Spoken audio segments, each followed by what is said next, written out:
السلام عليكم ورحمة الله. أهلا ومرحبا بكم أصدقائي الأعزاء. أسأل الله لكم دوام الصحة والعافية والسعادة. قصتنا اليوم بعنوان الحمال الفقير. أرجو أن تنال إعجابكم. ضع السماعات واستمع.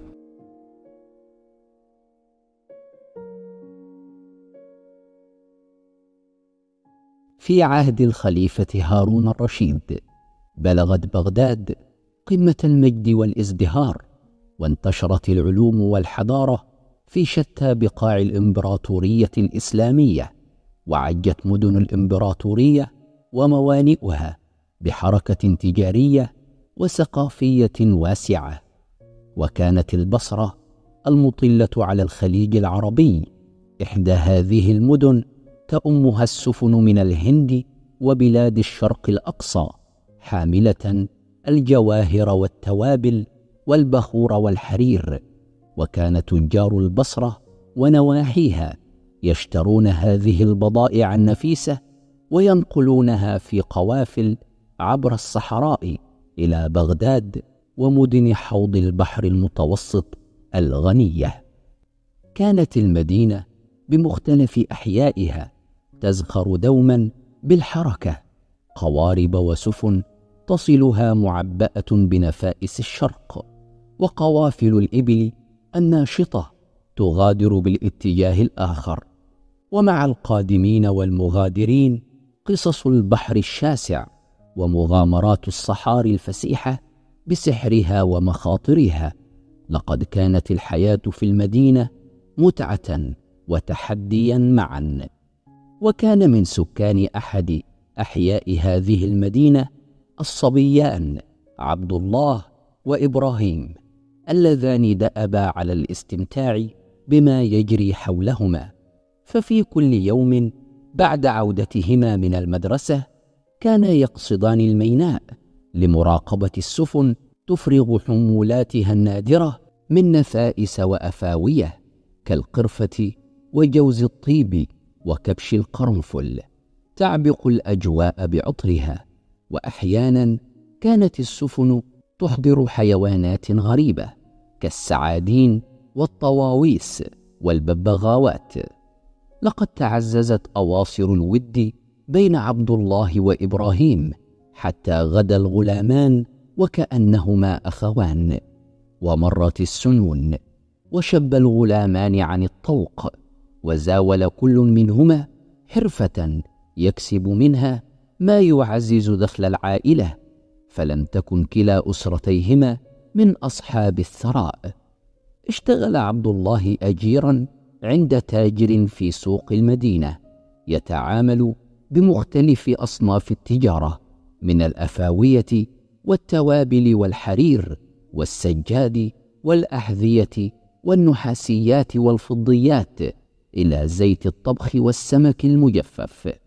وبحكم عمله عبر عبد الله الصحراء عدة مرات برفقة قوافل تضم مئات الإبل المحملة بمختلف السلع، فزار دمشق والقدس وحلب والقاهرة. وكان في كل مرة يعود بأخبار وحكايات تلك المواقع، وبربح وفير تزايدت به حظوته عند سيده. وسرعان ما أتقن عبد الله سر مهنته، فراح يشارك هو بتجارة خاصة مستقلا عن سيده. ولم يمض طويل وقت حتى أصبح هو من التجار المرموقين، فتزوج فتاة من أهل الثراء، وتملك قطعة أرض كبيرة في الحي، شاد عليها قصرا فخما فسيحا زينت ساحاته بالآجر المزخرف والنوافير الرخامية. وفي حاشية من الخدم والحشم انتقل عبد الله وزوجته وولده حامد إلى قصرهم الجديد. في تلك الأثناء قلما وقعت عينا عبد الله على صديقه القديم إبراهيم، رغم أنهما ما زالا جارين. والحقيقة أن عبد الله كان كلما صادف إبراهيم تابع السير متظاهرا بأنه لم يره. لقد اختار إبراهيم العمل في إفراغ السفن على أرصفة الميناء مذ التحق صديقه عبد الله بمولاه التاجر، ولم تتحسن حاله كثيرا طوال تلك المدة. لقد ظل يروق له منظر المراكب تعبر الميناء أو تغادره، لكن ما عاد يهزه منظرها مثقلة بالحمولة، لأن إفراغها كان يقع على عاتقه وعاتق زملائه. لقد كان إبراهيم حمالا من مئات الحمالين في الميناء، يرزح في حرارة الشمس ويتفضج عرقا تحت أكياس الدقيق والأرز والفاصولياء، وكان يتقاضى أجرا بقدر ما يحمل، لكن دخله ظل قليلا ومحدودا رغم الكثير الذي كان يحمله. كان إبراهيم لا يزال يعيش في بيتهم القديم مع والدته العجوز وزوجته وولديه صافناز وعامر، وكان العسر يحيق بهم. جدران البيت متداعية، والسقف يدلف كلما كانت تمطر، والدخل شحيح، لكنهم تعودوا أن يحتملوا ذلك، كأنه قدر أجيال الفقراء أمثالهم سابقا ولاحقا. وكان باستطاعة إبراهيم وعائلته رؤية الأشجار الوارفة الظلال في الحدائق حول بيت عبد الله، ولم يكن إبراهيم يحسد عبد الله على ذلك، بل على العكس، فقد كان نجاح صديقه مدعاة لسروره، ولم يكن إبراهيم على علم بمدى الغنى الذي حققه صديقه، فهو يلمحه في السوق من حين لآخر، وما حدث أن دعاه هذا قط لزيارته في منزله. ومرت الأعوام وكبر أبناء العائلتين، وسار حامد في خطى والده عبد الله، وحقق من النجاح ما بشر أنه يجاريه. وذات يوم أتى حامد والده قائلا: يا أبتي، لقد بلغت السن التي ينبغي أن يفكر الشاب فيها بالزواج، هل فكرت لي بالفتاة التي ترتئيها مناسبة لي؟ لقد جرت العادة في تلك المدينة كما في أنحاء كثيرة من العالم أن يقوم الوالدان اختيار العروس المناسبة لابنهم، وكان عبد الله وزوجته قد بدأ التفكير فعلا في الأمر، لكن اختيارهم لما يقع بعد على الفتاة والعائلة المناسبة. أطرق عبد الله قليلا أمام طلب حامد، ثم أجاب: سأتدارس الأمر مع والدتك.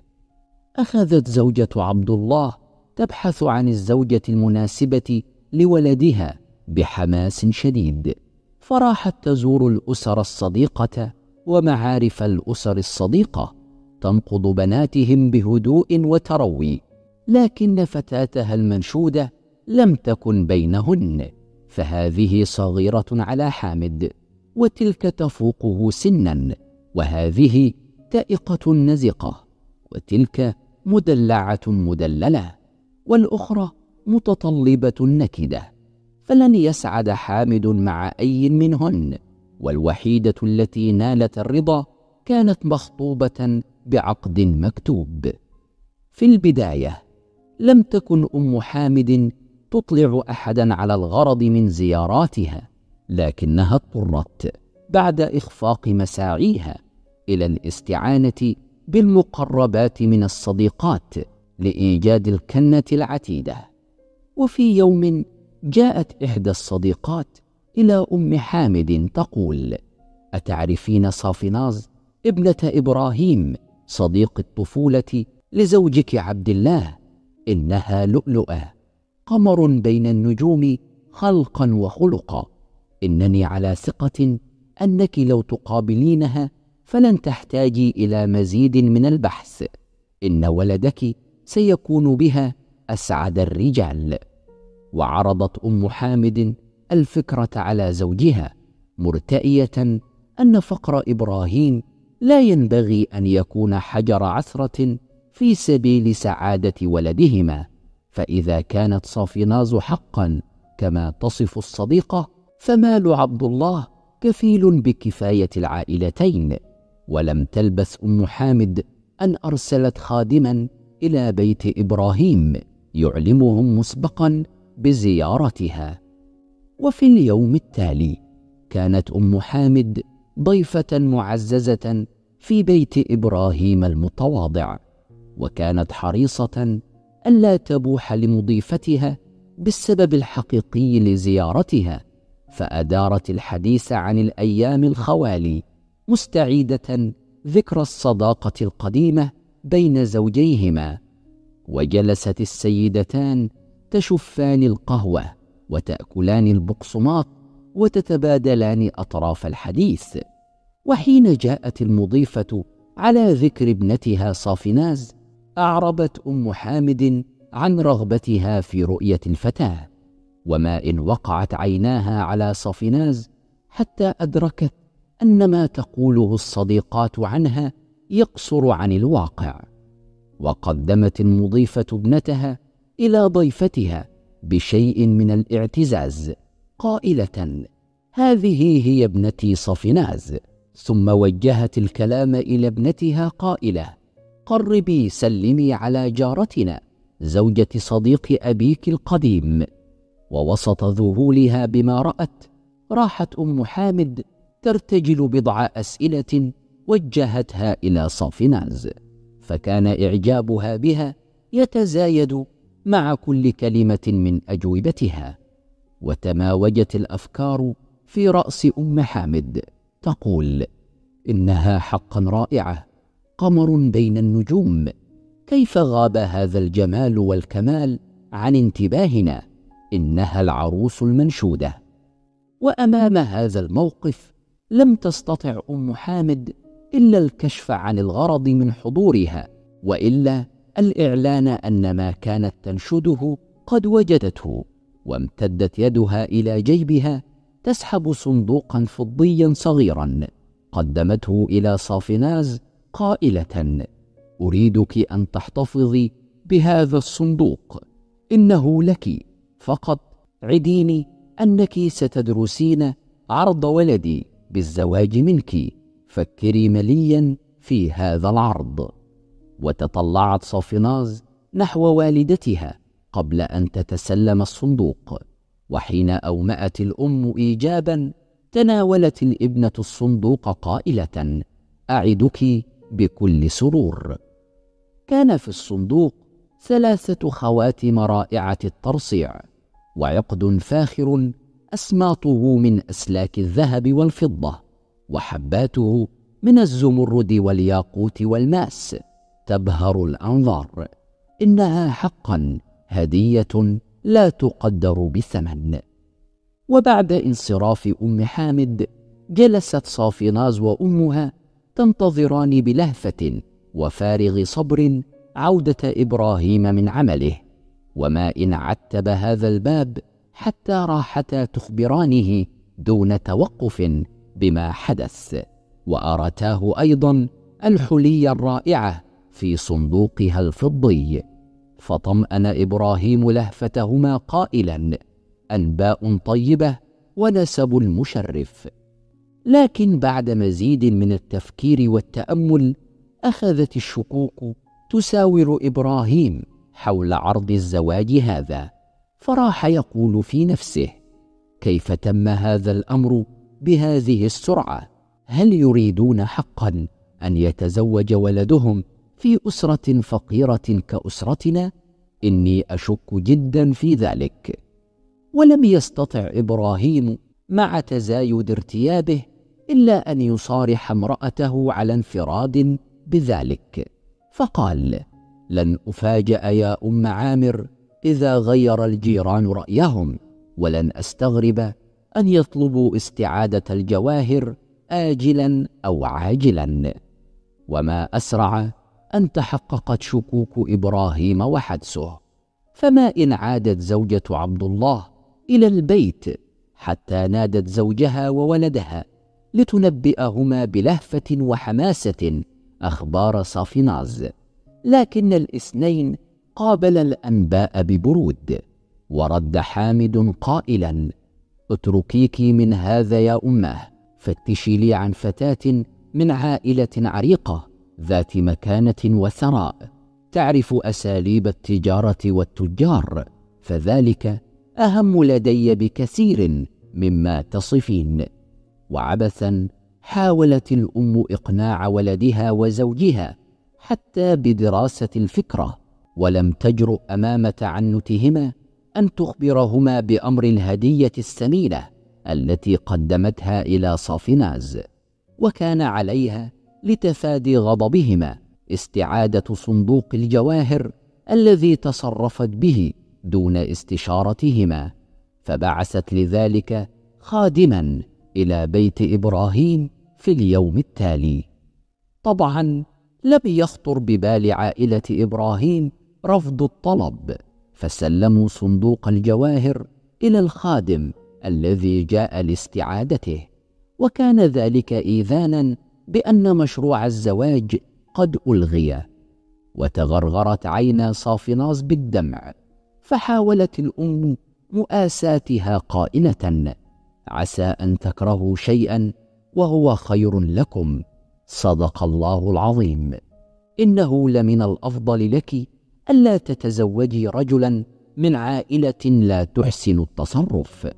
وهز إبراهيم رأسه موافقا. أما عامر أخو صافناز فقد كان وقع الإلغاء عليه صدميا عنيفا، فانتفخت أوداجه غضبا وهو يصيح: لا أستطيع احتمال هذا. حين أخبرت رفاقي أن صافناز ستتزوج من حامد بن عبد الله سخروا مني ولم يصدقوني، فماذا سيكون موقفي أمامهم الآن؟ لقد جلب عبد الله العار على عائلتنا، وإني لأشعر أنه قد أذلني أنا شخصيا. لن يكون لي بقاء في هذا البلد بعد اليوم، إني راحل مع القافلة التالية المتجهة غربا. وفي صباح اليوم التالي كان عامر يودع والديه وأخته، وعيون المودع والمودعين تغرورق بالدمع والأسى. لم يحمل عامر معه إلا القليل من الحوائج والزاد مما يسهل حمله، حين انطلق إلى خان القوافل في البلدة يستفسر عن موعد سفر القوافل.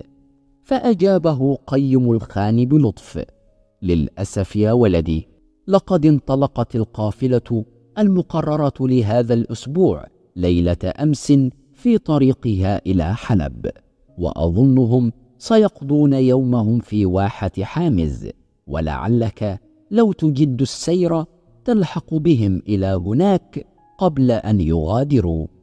ولم يتردد عامر في اتخاذ الطريق الترابي إلى واحة حامز، وكان هواء الصباح لا يزال معتدل الحرارة وهو يتجاوز ظلال أسوار المدينة، لكن ما إن صعدت الشمس فوق الأفق حتى راحت تصب هجيرها اللافح فوق البطاح الجفيفة والصخور الجرداء وبقايا جنبات الطرفاء النحيلة، لكن حرقة الدمع في عيني عامر أغفلته عن قطرات العرق التي كان يتفصد بها جسده. لم يكن يفكر إلا بالإذلال الذي ألحقه عبد الله به وبعائلته. ومن على ربوة حصباوية لاحظ عامر عن بعد سلة من الخيالة تخب نحو المدينة باتجاهه، ولم يأبه عامر لهم إذ مروا به، إلا حين توقفوا فجأة وعاد كبيرهم ليتوقف بفرسه أمامه قائلا بلطف: ما بك يا غلام؟ ولماذا تغرورق بالدمع عيناك؟ هل ألم مصاب بالمدينة؟ كان المتحدث رجلا ملتحيا طويل القامة متألق العينين، تتماوج ثيابه الحريرية الفاخرة كلما شب فرسه متوثبا يضرب الأرض بقدميه. ورد عامر: لا يا سيدي، لم يصب المدينة أي ضرر، إنما الضر ما أصاب عائلتي من إذلال وضيم لم أستطع احتمالهما، فرحلت، وسألحق بالقافلة المتجهة إلى حلب قبل استئناف مسيرها من واحة حامز. وقاطعه السيد الملتحي قائلا: ولكن يا ولدي، القافلة قابلتنا مع الفجر منطلقة من الواحة، وستكون الآن بعيدة جدا عنها، ومن المستحيل اللحاق بها. ولاحظ السيد الأسى يغمر وجه عامر، فتابع يقول: إن تابعت سيرك في الصحراء وحيدا فإنك هالك لا محالة. قل لي، ما هو الحيف الذي حل بأهلك؟ هل هو بالغ الخطورة إلى هذا الحد؟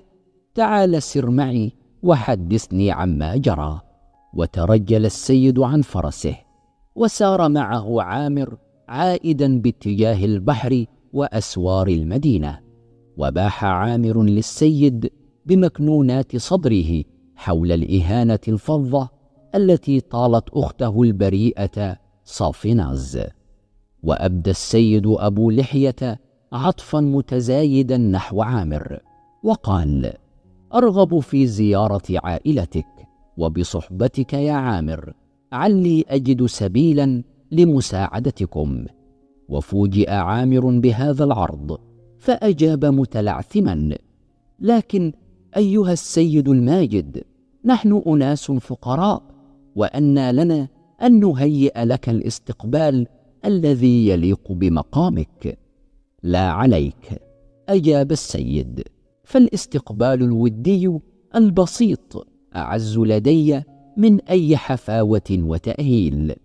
وهكذا عاد عامر إلى بيتهم، فقدم والده المتلهف لعودته إلى السيد الماجد، وقضوا الأمسية في جلسة رائقة على سطح البيت، يشفون فناجين القهوة المطيبة بالهالي، ويتسامرون بأخبار البلاد وأحوال العباد. وبينما السيد يغادر بيت إبراهيم مرورا بالمطبخ، وقعت عينه على صافناز في لمحة عابرة، فقال في نفسه: إنها نادرة الجمال حقا. ودع السيد مضيفه عند الباب قائلا: لقد كانت هذه أمسية أبهجتني كثيرا، إن ورائي أشغالا هنا ينبغي إتمامها، لكن قبل مغادرتي آمل أن تسمحوا لي بزيارتكم ثانية. أجاب إبراهيم: حبا وكرامة، إن ذلك سيبهجنا ويشرفنا أيها الماجد. وكانت عودة السيد بعد عدة أيام مفاجأة للجميع. لقد كان الماجد أبو لحية يرتدي أفخر الثياب، وبرفقته 2 من الفرسان في لباسهم الرسمي، وكان بين يدي كل مرافق صندوق من الخشب الفاخر مرتج بقفل من الفولاذ الصقيل. وخاطب الماجد إبراهيم قائلا: لقد جئت أطلب يد ابنتك يا أبا عامر، إذا هي ترضى بي زوجا. وذهل إبراهيم لهذا الطلب، وأسرع يستدعي زوجته التي لم تستوعب الموقف على التو لفرط تأثرها، لكنها سرعان ما أعدت صافناز لمقابلة زائرهم الكريم. كان الصندوقان مليئين بالهدايا الأسطورية الروعة، حلي ومجوهرات من كل صنف، أكياس من القطع النقدية الذهبية والفضية، وصرة زاخرة بالحجارة الكريمة المتألقة. لم تكن النفائس لتجتذب اهتمام صافناز، فهي لم تعرها سوى نظرة عابرة. لقد أسر الرجل الذي جاء يخطبها قلبها من النظرة الأولى، فشعرت في قرارة نفسها أنها تحب هذا الرجل.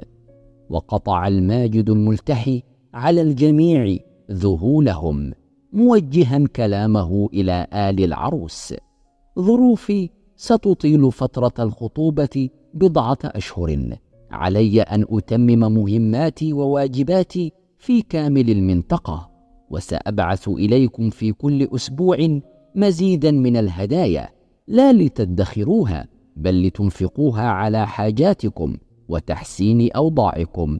وعند عودتي آمل أن صافناز سترضى بي زوجا، ولست أسألكم ولا حتى أتوقع منكم وعودا بذلك الآن.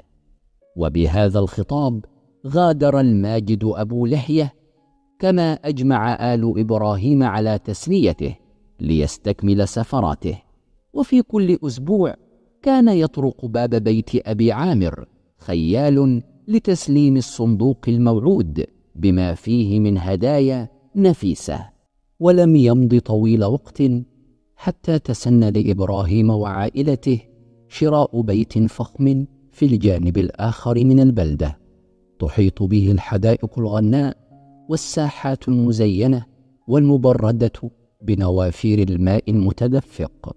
وتابعت العائلة حياة البساطة المتواضعة كما كان من قبل، رغم ما أصابوا من ثراء. وكان يشغل بال صافناز التفكير بسر شخصية زوج المستقبل. إنه لم يحدثهم إلا بالقليل جدا عن نفسه، وكأنه يتعمد إبقاء هويته وطبيعة عمله سرا غامضا. كل ما توصلت إليه هو استنتاج عامر أن خطيبها لا بد أن يكون تاجرا فائق الغنى، أغنى من أي تاجر في البلد، أغنى حتى من عبد الله نفسه. في تلك الأثناء كان عبد الله وزوجته يواصلان البحث عن الزوجة المناسبة لولدهما حامد. وكان وجهاء البلدة والتجار بخاصة منشغلين جدا بمراسم الزيارة التي يقوم بها سلطان المنطقة، فقد كان من عادة سلطان شط العرب أن يجول أرجاء المنطقة مدينة مدينة، يبحث مع قادتها ورؤساء دواوين الشرطة فيها شؤون الناس وشكواهم وأحوالهم. وتتميز هذه الزيارات عادة بالمآدب الفخمة العامرة التي يتنافس التجار والوجهاء فيها تعبيرا عن أريحيتهم وإكرامهم لسمو السلطان. وقد أتاحت هذه الأيام الحافلة بالنشاطات الاجتماعية الفرصة أمام أم حامد لمقابلة مزيد من وجيهات البلد وبناتهن. وتم لها أخيرا إيجاد الفتاة التي تتوافر فيها مواصفات ولدها حامد وزوجها عبد الله. وباحثت أم حامد زوجها وولدها في أمر الفتاة، فوصفتها بأنه لا بأس بجمالها، وأنها حادة المزاج نوعا، ولعلها في عمر حامد أو تكبره قليلا، لكنها من بيت بالغ الثراء والوجاهة. ولم يشأ عبد الله إضاعة مزيد من الوقت، فتقدم في اليوم التالي يخطبها من أهلها الذين لم يترددوا في القبول. وتحدد موعد الزفاف، وأراده أبو حامد احتفالا لم تشهد له المدينة مثيلا في زمانها. وجرى توزيع الدعوات للحفلة، ولم تكن أم حامد لتنسى دعوة إبراهيم وعائلته، ولو أنها لم تتصل بهم أو تسمع شيئا عنهم منذ حادثة الجواهر المحرجة. وحمل الخادم الدعوة إلى بيت إبراهيم القديم، فأنبأه أحد الجيران أنهم غادروا الحي، وتكرم بإرشاده إلى مقر إقامة العائلة الجديد. وطمأن الخادم سيدته إلى أنه قد أوصل الدعوة إلى أصحابها لا في بيتهم القديم، بل في منزل فخم في الحي الآخر من المدينة. وبعثت أم حامد خادما آخر ليتأكد من النبأ، وليتقصى لها مزيدا من أخبار إبراهيم وعائلته. وعاد الخادم بتقرير واف جلب اهتمام كل أفراد العائلة. قال: أخبرني الجيران أن عائلة إبراهيم انتقلت إلى ذلك المنزل منذ شهر، ويبدو أنهم على قدر عظيم من الثراء، فهم كرماء جوادون، وهم طيبون جدا، ويستقبلون من يزورهم بكل ود وترحاب. وراح أفراد العائلة يتساءلون: كيف حدث هذا يا ترى؟ وبمنطق مصانع الظروف تمتم عبد الله يقول: واضح أن أهملنا صديقنا القديم إبراهيم، لقد آن الأوان كي أزوره. وفي بعد ظهر اليوم نفسه كان عبد الله ضيفا في منزل صديقه القديم الذي استقبله ببالغ الحفاوة والتكريم. لقد بهت عبد الله بما رأى، وحدثته نفسه بأن من يملك مثل هذا البيت القصر لا بد أن يكون في مثل ثرائه هو وأزيد. وتلاحق التساؤلات من أين في رأسه، ولم يقطع عليه ذهوله وتساؤلاته إلا طلة صافناز تضيفه القهوة والبقسماط، وكان ذهوله بها أعظم. وقال هاجس في نفسه: إنها حقا ملاحة يعز نظيرها. وعند انصراف صافناز قال عبد الله بشيء من الارتباك: يا تبارك الله، هل خطبت كريمتكم يا برهوم أو بعد؟ وأجاب إبراهيم: لقد أسعدنا الله بسيد ماجد تقدم لخطوبتها، إنه لخير زوج تحلم به فتاة. وحول إبراهيم دفة الحديث متابعا: إن ابنكم حامد مقبل أيضا على الزواج، وهذا نبأ أسعدنا، والواقع أن قد أعددنا له هدية زفاف، ويسعدنا أن نكلفك بحملها إليه. وعاد عبد الله بالهدية إلى ولده، والتساؤلات تراود خاطره. وفي البيت فتح حامد الهدية، طقم سفرة رائع من الفضة الخالصة، أبهى ما يمكن أن يشترى بمال. ولم يخف عبد الله خبايا صدره عندئذ، ففاجأ ولده قائلا: لقد ارتكبنا خطأ شنيعا. صافناز ابنة إبراهيم هي الفتاة المناسبة لك الآن، يجب أن نلغي ترتيبات زفافك الموعود فورا. وانتشر نبأ إلغاء زفاف حامد ابن عبد الله بعد أن أوشكت الاستعدادات له أن تتم، وسط دهشة سرات البلد وتساؤلاتهم. ولم يمض طويل وقت حتى قصد عبد الله بيت إبراهيم يخطب ابنته صافناز لابنه حامد، متجاهلا ما مضى، زاعما أن هذا الزواج الميمون سيوحد العائلتين، ويعيد صداقة الماضي صداقة أيام الصبا. وابتسم إبراهيم وهو يرد على الصديق قائلا: كم يشرفني هذا العرض، لكن صافناز مخطوبة، ونحن قبلنا الخطوبة وباركناها. وقاطعه عبد الله: ولكن باستطاعتك أن تغير ذلك بالتأكيد. ورد إبراهيم ببرود: للأسف يا صديقي، لن نفعل ذلك، فنحن ما تعودنا أن نجحد الفضل ولا أن ننكث الوعد. وراح يروي له قصة الماجد الملتحي صهر المستقبل. كانت الأنباء التي عاد بها عبد الله مخيبة لآمال العائلة، وبخاصة أم حامد التي صرخت غاضبة: ومن يكون هذا السيد أبو لحية؟ لا أظنه إلا ساحرا أو جنيا متقمصا. ثم لما لم تذكرهم بأنهم سبق وقبلوا خطوبتنا؟ نعم، نحن غيرنا رأينا، لكن الوعد يبقى وعدا، يجب أن يفهموا ذلك. وعلى الأثر دب الخلاف بين العائلتين، وتمسك عبد الله بما ادعته امرأته من أن صافناز كانت قد قبلت خطوبة حامد، وراح يشيع في المدينة أن صافناز قد أخذت بسحر ساحر أفسد العائلة بهداياه الفتانة، وصرح بأنه سينتهز فرصة زيارة السلطان المنتظرة ليعرض القضية عليه.